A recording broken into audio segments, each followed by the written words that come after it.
Hi everyone, my name is Amber, welcome to my channel. Today we're going to be talking about my most anticipated releases for November 2020.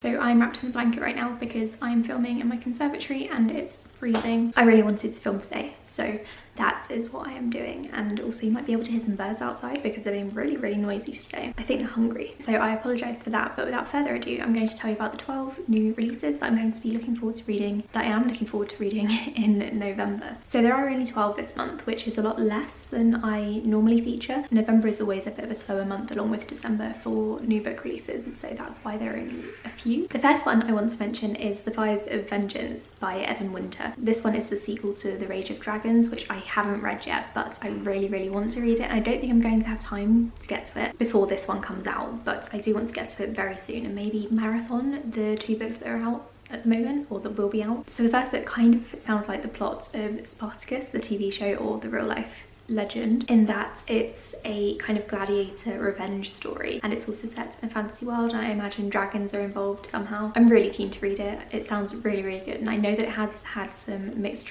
reviews. It seems as though you either love it or you hate it, and I don't think the author, or I think people are saying that the author hasn't written female characters very well, but maybe that changes in the sequel. The next one I want to mention is Rent a Boyfriend by Gloria Chow. This one is a YA contemporary, and it's about an Asian girl who rents a boyfriend from a Rent a Boyfriend website to meet her parents, so that her parents will approve of said boyfriend. And I imagine they actually catch feelings for one another, and it turns into a cute romance. And this sounds like something I would really enjoy. I don't think it's going to be quite a hate lovers thing, but it's gonna be like a fake dating romance turning into a real romance, and I love that, so I'm really looking forward to reading this one. The next one is one that I have already read, and that is How to Pack for the End of the World. This is another YA contemporary. It's about a main character called Amina. She is Jewish and she goes off to boarding school, and there she gets involved with a group of friends, and this group like to talk about the end of the world, and they set themselves little challenges and games to play and talk about how they would cope if the world were to end. And they talk about different scenarios like global warming, climate change, nuclear apocalypse, zombies, that kind of thing. I thought it was a really fun book. I gave it 4 stars. My review is going up this week on my blog, although I won't be doing a full review on my channel. You can go and check out my blog, which I'll leave a link to below, and you can see my thoughts on it. The Flip Side by James Bailey. This one is a rom-com, I think. It says here that the main character, Josh, is suffering from a quarter-life crisis. He broke up with his long-term girlfriend, lost his job, moved back home with his parents, and it's set in Bristol in the UK. So sometimes I'm really in the mood for rom-coms when I'm reading. I'm not all the time, it's not my favourite genre, but sometimes it's just something that I really need to kind of like cleanse my palette from all of this fantasy and horror that I read. So I'm keeping my eye on this one, and I'm going to see if it gets any good reviews and then pick it up if it does. The next one is one that I'm not going to talk about too much, but it's one that I have to mention because it's like the biggest release that's coming out in November, and that is The Rhythm of War by Brandon Sanderson. This one is the 4th book in the Stormlight Archive, and I still haven't read books 2 and 3, so I need to hurry up. I was supposed to read the entire series and catch up before Rhythm of War came out, and I was offered a review copy, but I said no because I hadn't read the rest of the series, and I don't think I'm going to have time to before Rhythm of War comes out, but I do want to maybe get to them by the end of the year. But because they're such big books, they're over 1,000 pages each, I don't really want to commit to that just in case I'm not in the mood for it. The next one is This Is Not a Ghost Story. This is YA horror. So the synopsis says that this book is American Horror Story meets There's Someone Inside Your House. The main character, called Daffodil, has plans to go to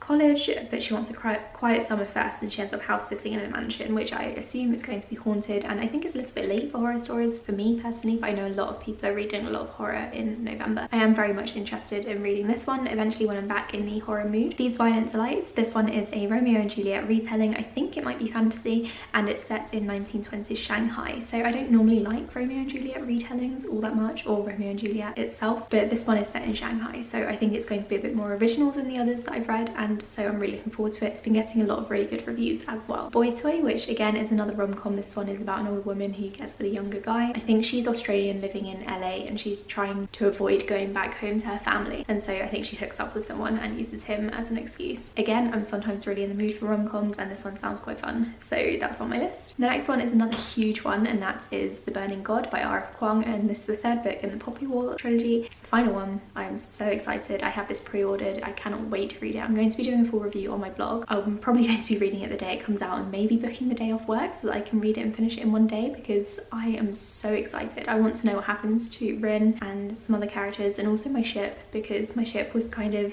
destroyed in the second book, but maybe it'll make a comeback in the third. Then we have Ready Player 2, which is the sequel to Ready Player 1, obviously. I didn't love Ready Player 1, but I am quite looking forward to reading this one just to see how it holds up and if it's very different from the first book or if it's going to just use the exact same concept of going into like the VR. I don't really know what he's going to pull off here, but I'm gonna see how it is. Then we have Instant Karma by Marissa Mayer, who wrote the Lunar Chronicles, which was a massive hit back in the day. I don't know if people are still reading it, but this one is a YA contemporary, kind of about a main character who can cast instant karma on people, and I think this one sounds really cool. It sounds a bit like it could turn into a revenge story, and there's probably going to be some drama there, and I just think it sounds really fun. So this one's actually already out, and I might try to get it on my Kindle to see if I can read it by the end of the year, because again, it sounds like something that's quite fun, and sometimes I'm in the mood for a light-hearted contemporary. And finally, we have Those Who Pray, which is a psychological thriller. It's been compared to Sadie, which is one of my all-time favourite books by Courtney Summers. If you haven't read it, go and check it out. Because it's a YA thriller specifically, I haven't read all of the synopsis, but hearing that it was like Sadie was more than enough for me. So those are the 12 books I'm really looking forward to reading in November. Sorry this video was quite short compared to normal. I didn't feature that many books. It's just there aren't really that many that I'm